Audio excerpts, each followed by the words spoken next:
The number one lesson I could offer you where your work is concerned is this. I think I feel fear quite strongly.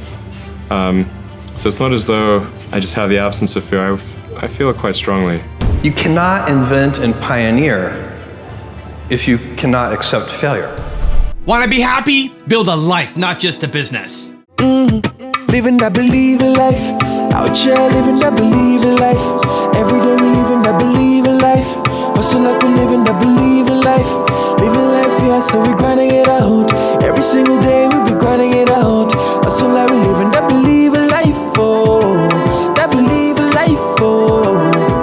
Hey, it's Evan Carmichael, and this channel was created to help you overcome the #1 challenge that is holding you back, a lack of belief in yourself. You watch these videos because you know there's something more inside you as well. You've got Michael Jordan level talent at something. So today, let's live your best belief life and learn some of the best rules of success from this decade. Enjoy. Okay, let's kick it off with rule number 1. Act despite fear with Elon Musk. You are unusually fearless and willing to go in the face of other people telling you something is crazy. And I know a lot of pretty crazy people, you still stand out. Where does that come from, or how do you think about making a decision when everyone tells you this is a crazy idea? Or where do you get the internal strength to do that? Well, first of all, I'd say I actually think I feel fear quite strongly. So it's not as though I just have the absence of fear. I feel it quite strongly. But there are just times when something is important enough, you believe in it enough that you do it in spite of the fear. So speaking of important things, like people shouldn't think people shouldn't think, well, I feel fear about this and therefore I shouldn't do it. It's normal to feel fear. Like you'd have to do something mentally wrong if you didn't feel fear. So you just feel it and let the importance of it drive you to do it anyway. Yeah, actually something that can be helpful is fatalism. To some degree. If you just accept the probabilities, then that diminishes fear. When starting SpaceX, I thought the odds of success were less than 10%. And I just accepted that actually probably I would just lose everything. But that maybe would make some progress. If we could just move the ball forward, even if we died, maybe some other company could pick up the baton and keep moving it forward, so that would still do some good. Yeah, same with Tesla. I thought the odds of a car company succeeding were extremely low. Rule number 2, master your craft with Oprah Winfrey. The number one lesson I could offer you where your work is concerned is this. Become so skilled, so vigilant, so flat out fantastic at what you do that your talent cannot be dismissed. Stop comparing yourself to other people.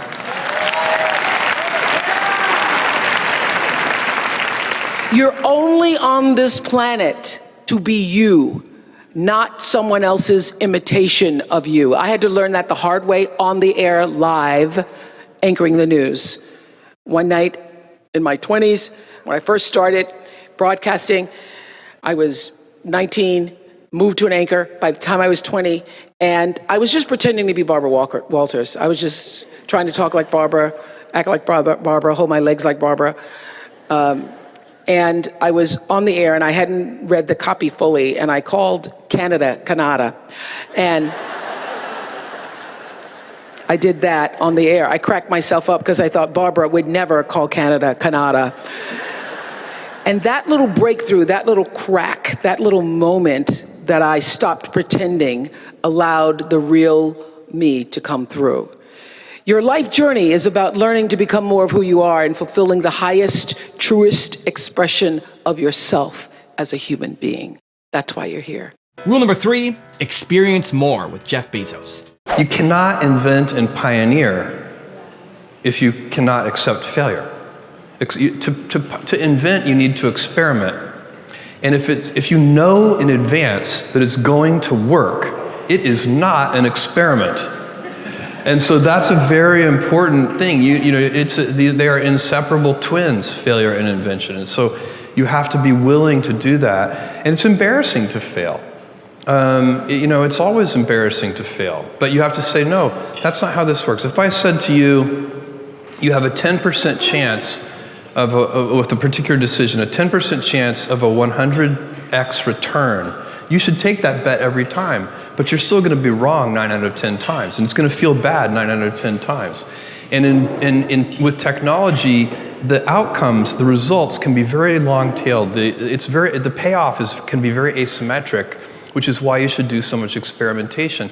You know, everybody knows that if you swing for the fences, you hit more home runs, but you also strike out more. But with the baseball, that analogy doesn't go far enough, because with baseball, no matter how well you connect with the ball, you can only get 4 runs. The success is capped at 4 runs.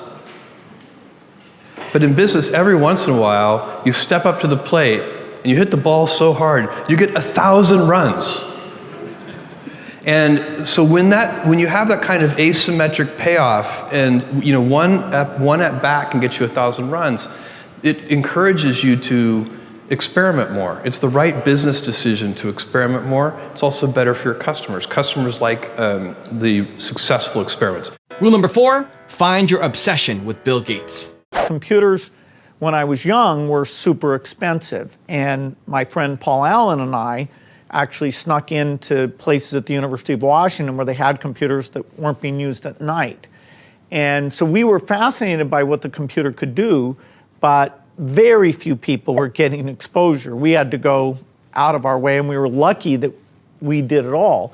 And so then when the idea of moving the computer onto a chip that Intel would make, and that would make the computer literally millions of times cheaper than the ones we were using, so both more powerful and available to people on a personal level, then the idea of, okay, it would be very different. The software you needed, the way the industry would work. We were super lucky to be there when that was happening. So what did your family think? Did they say there's something wrong with this young man? He wants to just do computers? They knew I was obsessed with computers, that I would skip athletics, that I'd go in overnight, that I'd leave the house sometimes when they prefer I wouldn't go work at night on these things. And so it was kind of considered a little strange. And the big moment was when I said, instead of going to part of my senior year, that I wanted to go work for a company writing software. So they were great about allowing that to be my hobby. Also, if you want to have more confidence, check out my 254 series. They're free. The link to join on the description below. There are just times when something is important enough, you believe in it enough, that you do it in spite of the fear. You really have to believe the internet's going to be mainstream. A lot of people are going to get out there and use it.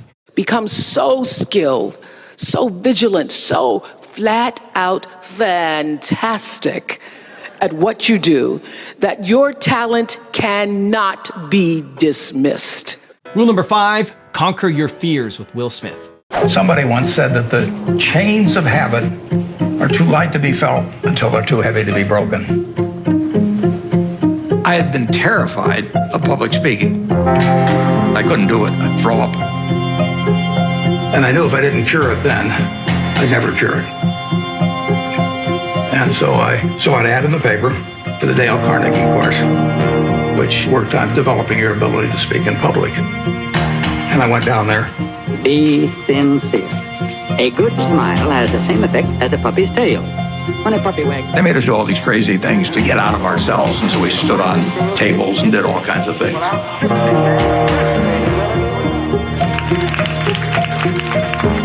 If I hadn't have done that, my whole life would have been different.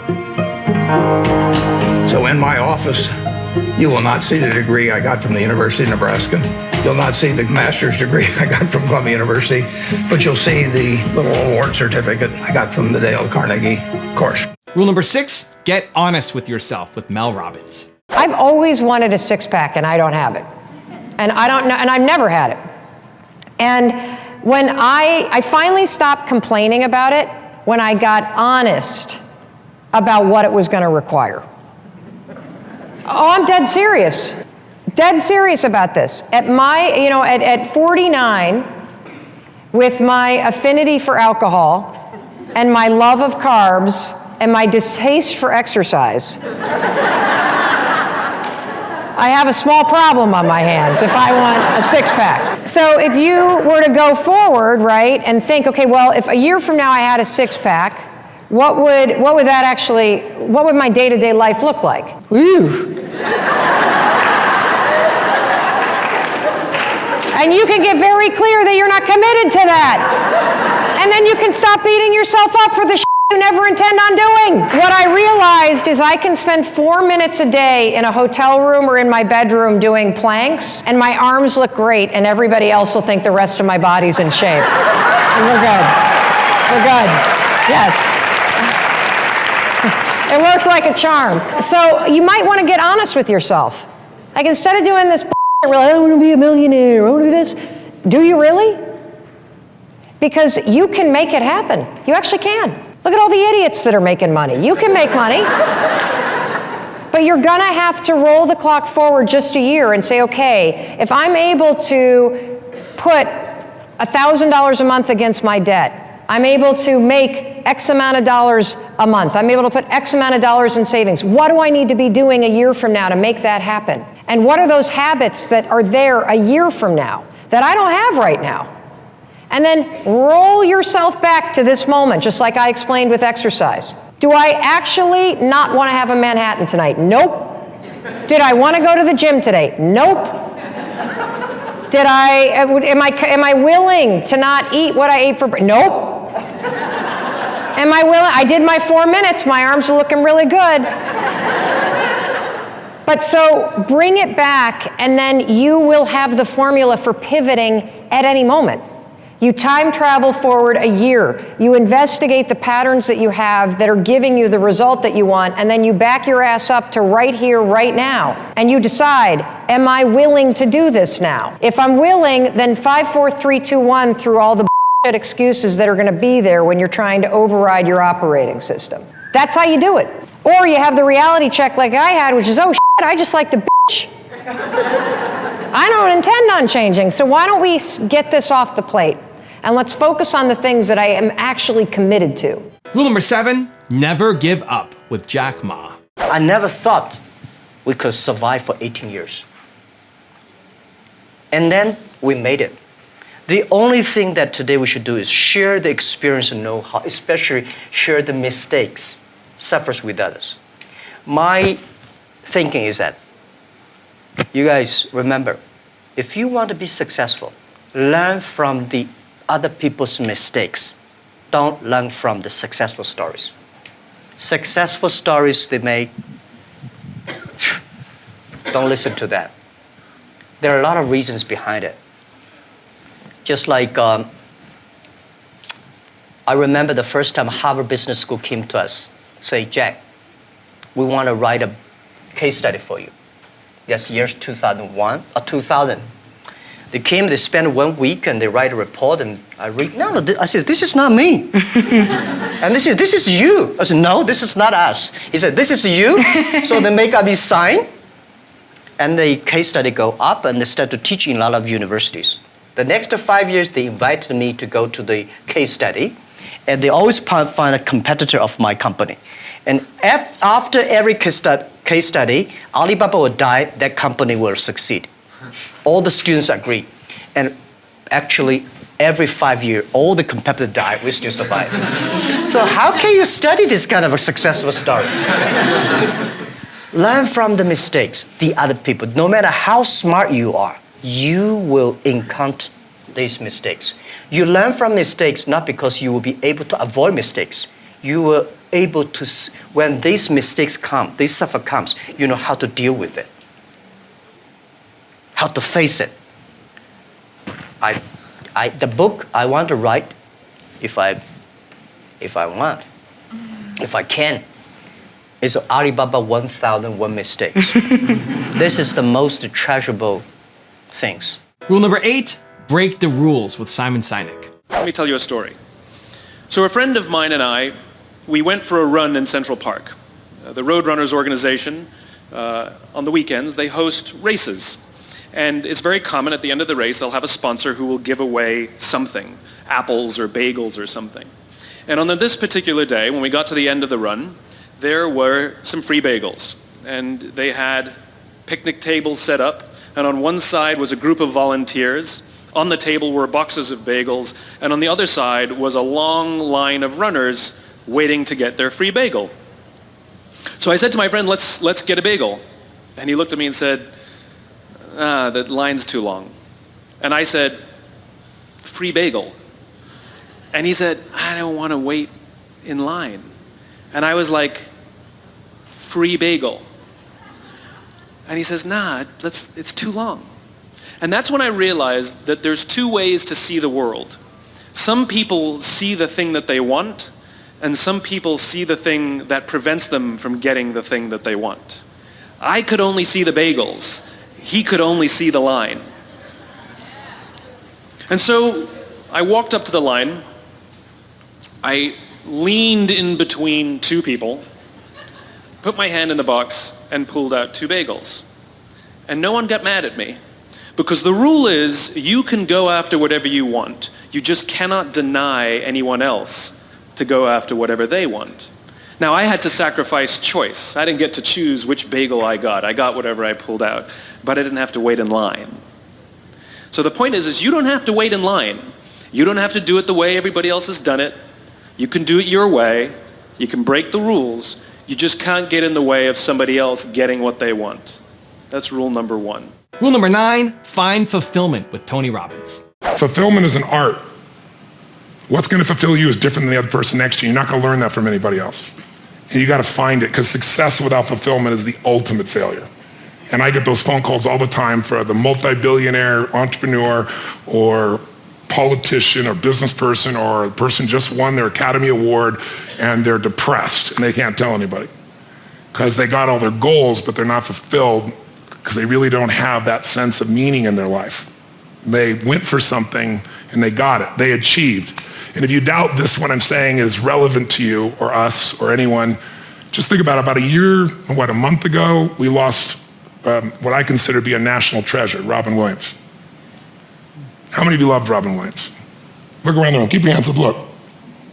And most of you didn't know him. Almost every, and where you go in the world, people love Robin Williams. By the way, was he great at achievement? Oh my God, that guy, he said he wanted to become a great comedian. He did that. I want to make the world laugh. He did. I want to make my own TV show. He did it. I want to have the #1 TV show. He did it. I want to make movies. He did it. I want an Academy Award for not being funny. Not his skill set, drama, and he did it. I want a beautiful family, and he did it. And then he hung himself. Make everybody happy but yourself. Not a good plan. So if I had a gift to give you, it would be maybe make a different decision. And the decision is that no matter what happens in your life, you're going to live in a beautiful state. A beautiful state. And that could be happy, that could be grateful, that could be being generous. Those are all beautiful states, aren't they? It could be curious, it could be fun, it could be playful. You're not limited to one state, but it's different than suffering. And most people's suffering, and all suffering I've ever seen, I've traveled to 100 countries, I've dealt with presidents of countries and, presidents of businesses, CEOs, I've dealt with people in prison, I've dealt with, you name it, average people. Suffering always comes because you're obsessed about something related to you. You can only be depressed if you're focusing on yourself. You say, no, I'm depressed because it's my kids and they're not doing well. No, you're depressed because you feel you failed your kids. It's about you. It's about how you think what you should have done or shouldn't have done, or what someone did to you or didn't do to you in the past or the future, which don't even exist. So I have a simple goal. My goal is help people make a decision that says, I don't know what's going to happen. You might get a divorce, even though you don't think so. You might find a member of your family with cancer. You might have your house get burned down or have a tornado go by, and if you live in the same place, it happens every 2 years and you move back, we should talk, but some people seem to do that for some reason. You can't control those things. I can't control those things. I don't want those to happen to you or anybody I love or anybody who's even a stranger to me, but they're going to happen. True? Not positive thinking bullshit, just the truth. So if that's going to happen, I say make a decision now that says, I'm going to live in a beautiful state and I'm going to find beauty in whatever life brings me. Because life is too short not to. And rule number 10, the last one before a very special bonus clip, is stop doing wrong things with Jordan Peterson. Stop doing the things that you know are wrong that you could stop doing. Right? So it's a fairly limited attempt. First of all, we're not going to say that you know what the good is or what the truth is in any ultimate sense. But we will presume that there are things that you're doing that for one reason or another you know are not in your best interests. There's something about them that you just know you should stop. They're kind of self-evident to you. Other things you're going to be doubtful about. You're not going to know which way is up and which way is down. But there are things that you're doing that you know you shouldn't do. Now, some of those you won't stop doing for whatever reason. You don't have the discipline, or maybe there's a secondary payoff, or you don't believe it's necessary, or it's too much of a sacrifice, or you're angry or resentful or afraid. Who knows? So forget about those for now. But there's another subset that you could stop doing. It might be a little thing. Well, that's fine. Stop doing it and see what happens. And what'll happen is your vision will clear a little bit. And then something else will pop up in your field of apprehension that you will also know you should stop doing, and that you could stop doing, because you've strengthened yourself a bit by stopping doing the particular stupid thing that you were doing before. That just puts you together a little bit more. And you could do that repeatedly for an indefinite period of time. And you know, that doesn't necessarily mean that you're going to ever be able to formulate a clear and final picture of what constitutes the truth and the good. But it does mean that you'll be able to continually move away from what's untruth and what's bad. And you know, that's not a bad start. Now I have a special bonus clip from Robert Kiyosaki on how to master sales that I think you're going to enjoy. But before that, it's time for the 3-point landing questions. Let's go from just watching a video to taking action. Here we go. Question number 1. What are the wrong things that you need to stop doing? Number 2, what does fulfillment look like for you? And number 3, where do you need to get more honest with yourself? And if you made it this far in the video, I want to celebrate you. Give me a hashtag believe down in the comments as well. I always say the number one skill of an entrepreneur is the ability to sell or communicate. Number one, because sales equals income. So if your sales are down, your income's down. But it's not just selling your customer, you got to sell your employees. That's really tough, you know. And then next is selling my investors. So I'm selling investors, I'm selling employees, I'm selling customers, and I'm selling myself. You know, I got to talk myself into, I don't have the pleasure of being down. Entrepreneurs have got to be up. Because if you're down, your employees know it, your customers know it, the market knows it. So number one is sales. But when you look at the big picture, there's 3 things an entrepreneur must learn. Number one is PR. And what you're talking about is PR. The other day, Fox News interviewed me to find out if I would endorse my friend Donald Trump for president. You know how much that's worth? You know, they co-branded us. Kiyosaki, Rich Dad, and Trump. That's incredibly priceless. You know, so getting PR is a number one skill. Under that is marketing. And what marketing does is like advertising. They want to set the customer up to get ready to buy. Oh yeah, I saw that Kia ad. I want to buy a Kia. I want to buy some land, and I want to buy this. So the customer is now primed to buy. That's marketing's job. Then the last thing is a sale. So if you've done a really good job on PR, then you've done a great job on marketing. The sale is like that. You know, they walk in, they buy. But if you have no PR and you have no marketing, you have to pound, hard close on, well, Mr. Customer, you know, today's changing business environment, you know, you should buy my insurance and all. And people today hate sales pitches more than ever before. So the number one sales job of a true entrepreneur is to develop your ability to get PR. And I'll say it again, most entrepreneurs are not good at sales. They're horrible at marketing. They have no idea what it is. And they can't get any PR. And so they struggle. And again, sales equals income. So they crash.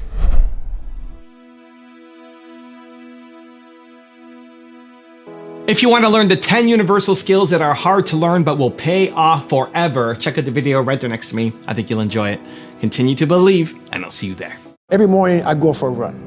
That's the first thing I do every morning. Haven't taken a day off of running since December 2016.